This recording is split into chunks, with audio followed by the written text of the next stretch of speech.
一个曾经部署过上千枚核弹头，承担苏联最前线突击任务的国家，为什么在今天却被认为难以独立打赢一场战争？冷战时期，这里是华约对抗北约的最锋利前沿，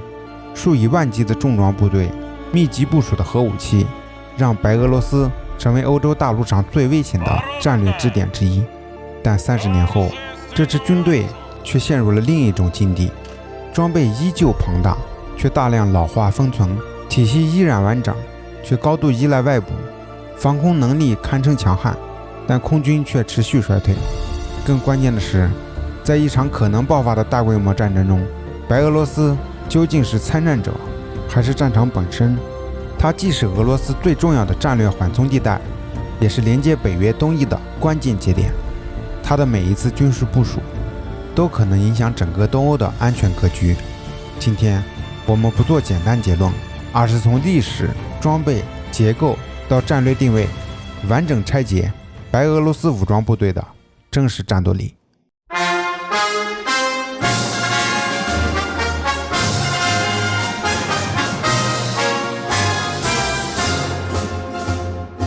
Если на отчизну нагрянет беда, позовет солдата труба. Армия моя, ты на страже всегда, ты моя любовь и судьба, обыкновенная, судьба нелегкая, военная, любовь суровая, но верная, готовы мы на ратный труд. Мы все испытаны, не разбивалаями маршами, мы от солдата и до маршала, когда семья, когда семья. Наш октябрь с нами.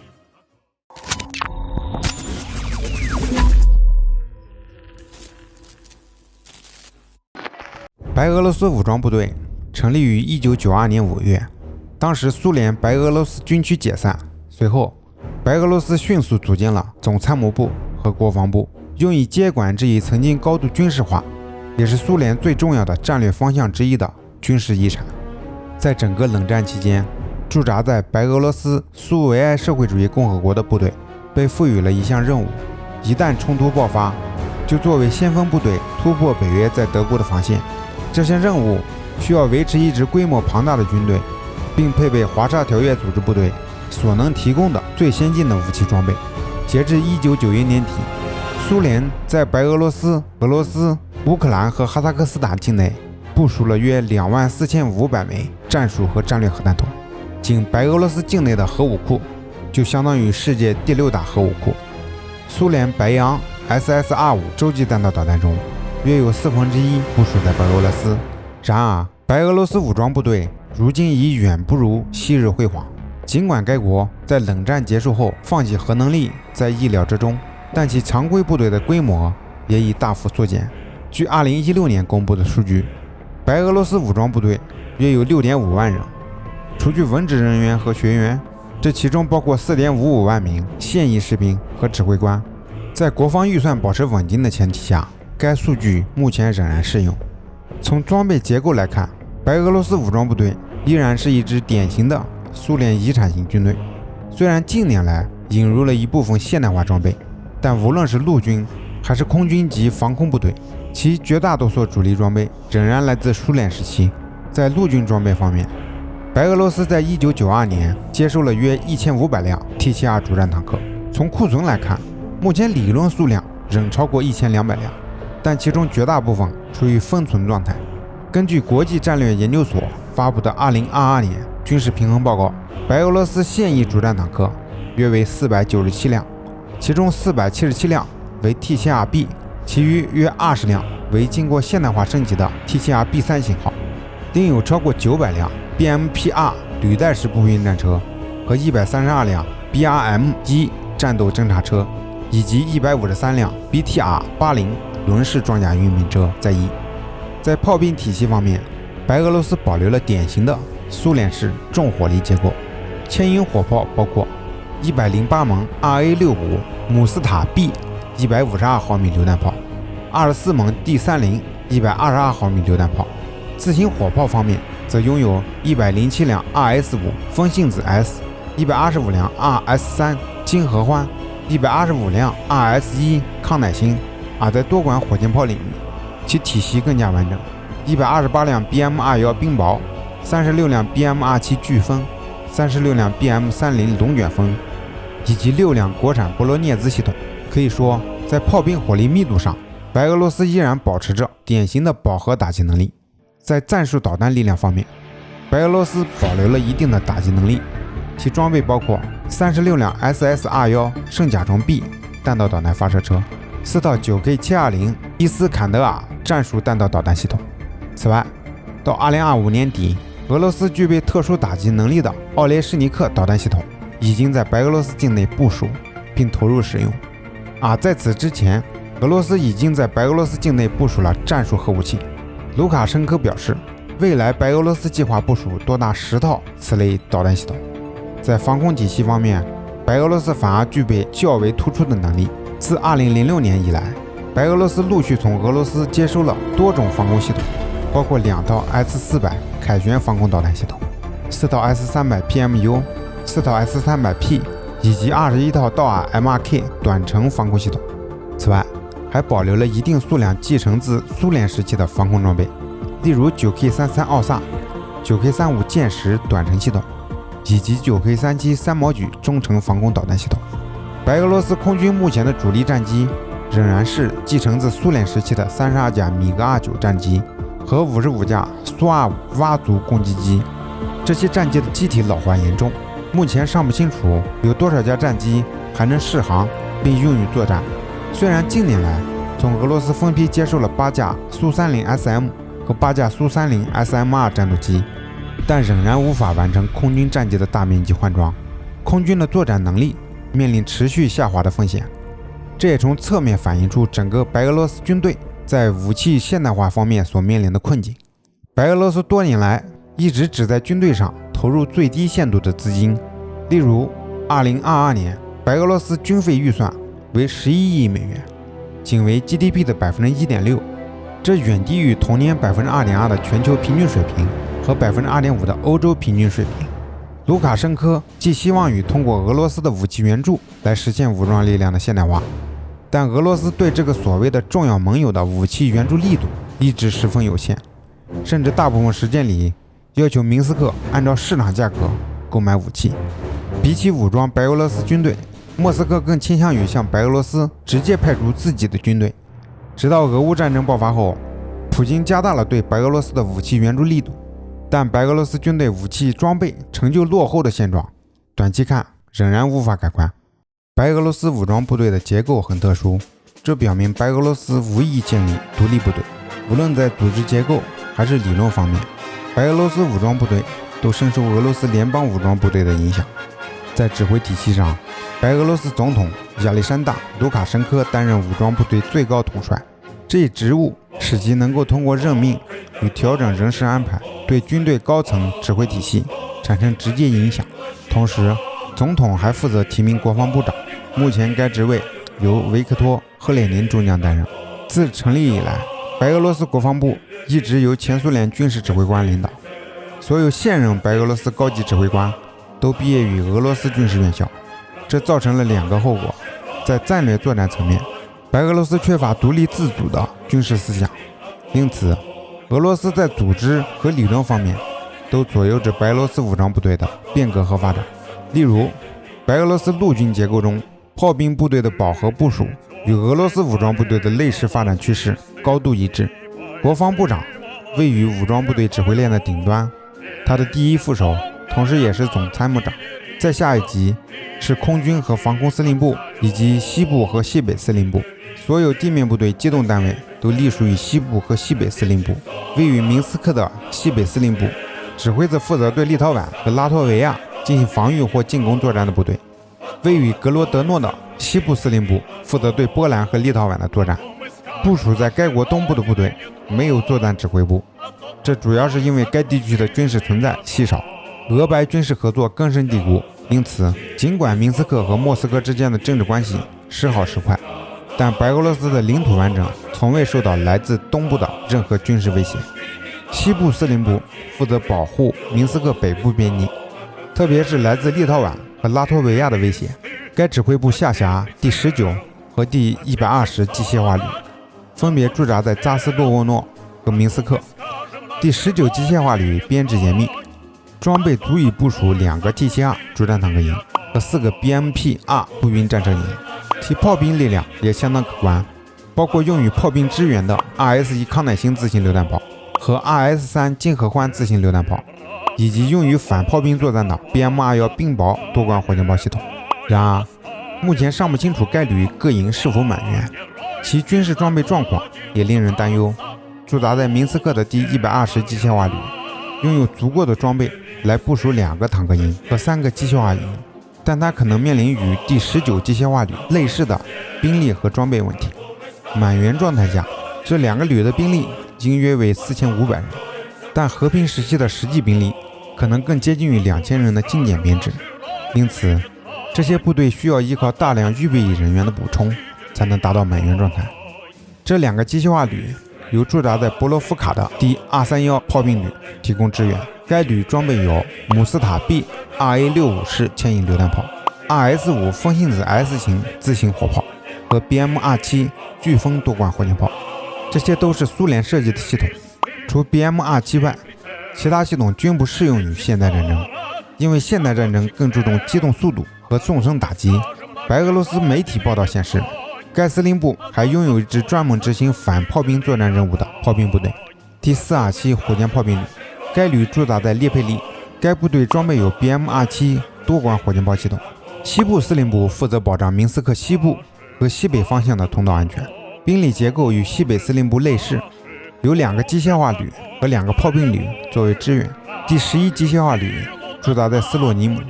该旅装备约60辆主战坦克和约120辆 BMP-2 步兵战车，足以部署2个坦克营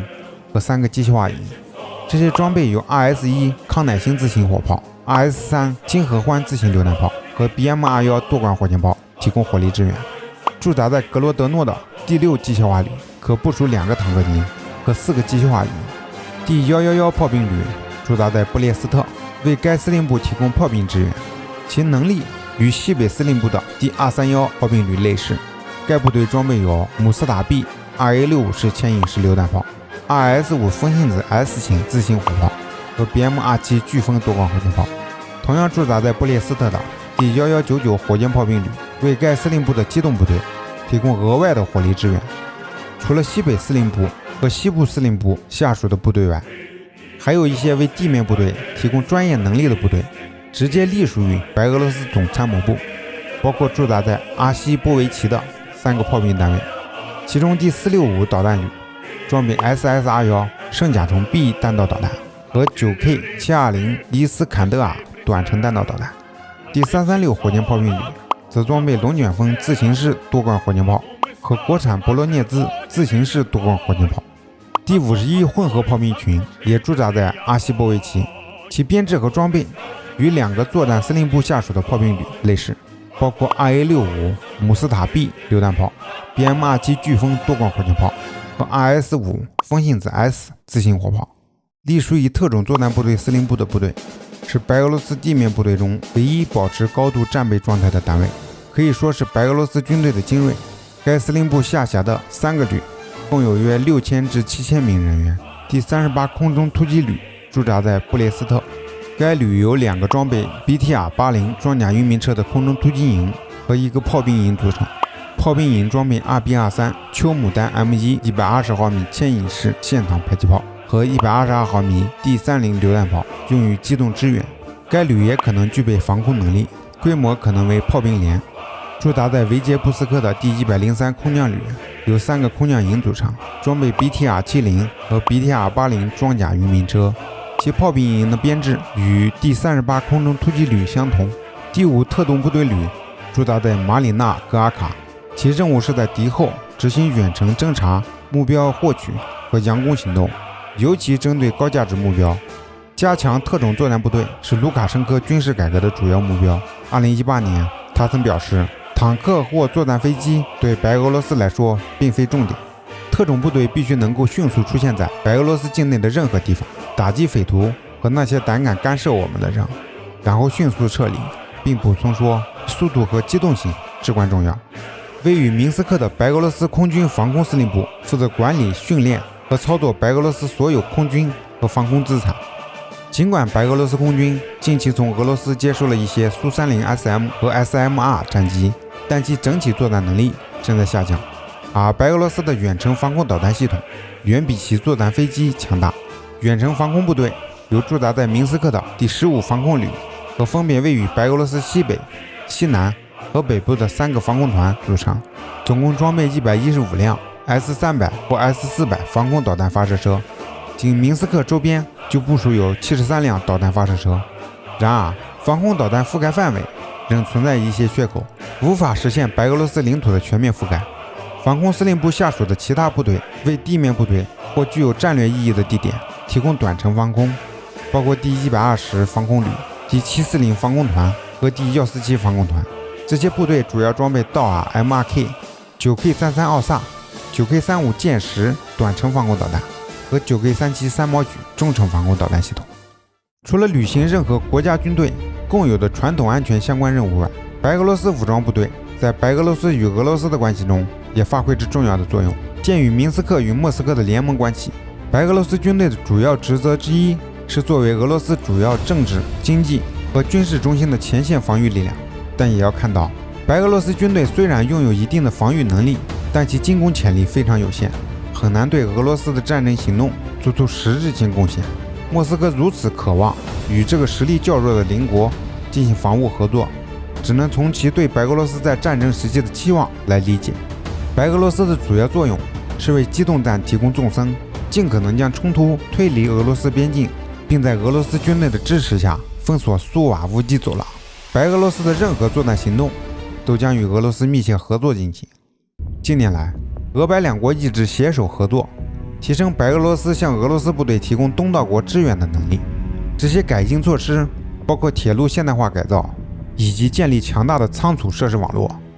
以便在危机和冲突期间为俄白两国军队提供物资和装备。这显著增强了俄罗斯向白俄罗斯部署兵力的能力，并使其能够根据需要进一步向西或向北推进。目前，白俄罗斯与俄罗斯的防务合作已涵盖所有层面的国防规划，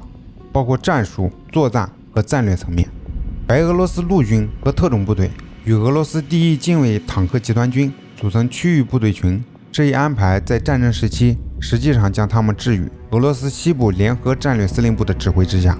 2011至2022年，白俄罗斯陆军司令部的解散以及俄罗斯联邦陆军的成立，意味着所有白俄罗斯的战时地面作战行动都将在莫斯科进行规划，并由一名俄罗斯将军指挥。白俄罗斯不组织连级或营级以上的演习，也没有进行大规模作战的经验，其主要的知识和经验来源是俄罗斯组织的西部和联盟之盾演习。在空中领域，两国共同运营着联合区域防空系统，该系统于2016年投入运行。该协议将白俄罗斯空军和防空司令的级别与俄罗斯第6空军和防空集团军司令的级别置于同一水平。实际上，在冲突期间，将白俄罗斯空军和防空部队置于俄罗斯西部联合战略司令部的指挥之下。白俄罗斯的所有防空资产现在都是俄罗斯防空网络的延伸，使其能够更好地监控北约在波罗的海3国、波兰和乌克兰的空中活动。与此同时，俄罗斯飞机可以使用白俄罗斯领空执行各种空中任务，包括监视、侦察和作战。尽管俄白两国保持着高度密切的军事联系，但在俄乌战争爆发之后，无论是总统亚历山大·卢卡申科本人，还是相当一部分白俄罗斯社会舆论，都对直接卷入冲突持谨慎甚至反对态度。面对日益增长的风险，卢卡申科决定停止俄罗斯在白俄罗斯的军事活动。从其个人立场来看，他对新的大规模战争并不积极，更倾向于避免被动卷入，并强调直接参与可能带来的复杂后果。然而，分析人士认为，如果普京拥有足够的资源和真正的意愿将白俄罗斯卷入战争，卢卡申科将无力阻止。同时，白俄罗斯军队正在努力训练，试图吸收俄罗斯军队在战场上的经验。从更宏观的角度来看，白俄罗斯近年来的地缘政治选择，其实体现出一种典型的小国生存逻辑。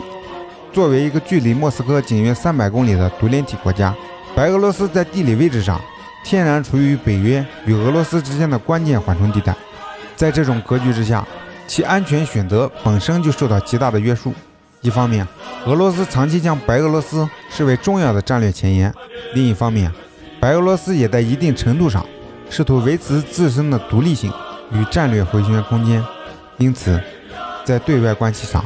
明斯克往往呈现出一种表面靠近、实际平衡的状态。也正因为如此，当前外界对于俄白军事融合程度的判断可能存在一定程度的夸大。同时，在北约与俄罗斯两大军事体系之间生存的白俄罗斯也面临一个现实问题：即便大幅强化自身军力，其上限在更大规模体系面前依然显得微不足道。因此，白俄罗斯武装部队的意义不仅在于作战能力本身，更在于它在地区安全格局中的存在价值。在很多情况下，这种军事力量实际上也构成了明斯克在对外博弈中的重要筹码之一。对白俄罗斯而言，更关键的是让自身军力在整体安全体系中被视为有价值的组成部分。在外交层面，白俄罗斯同样展现出较强的现实主义倾向，在与中俄保持密切合作的同时，也在一定程度上尝试拓展与欧洲及美国的沟通空间，通过在大国之间进行平衡，争取更大的战略利益。对于卢卡申科而言，白俄罗斯的重要性很大程度上取决于俄罗斯与北约之间关系的紧张程度。冲突加剧时，其战略价值上升；关系缓和时，其地位也可能随之下降。这也是小国在大国博弈之间最现实的一种处境。好了，今天的视频就介绍到这里，感谢大家的收看，我们下期再见。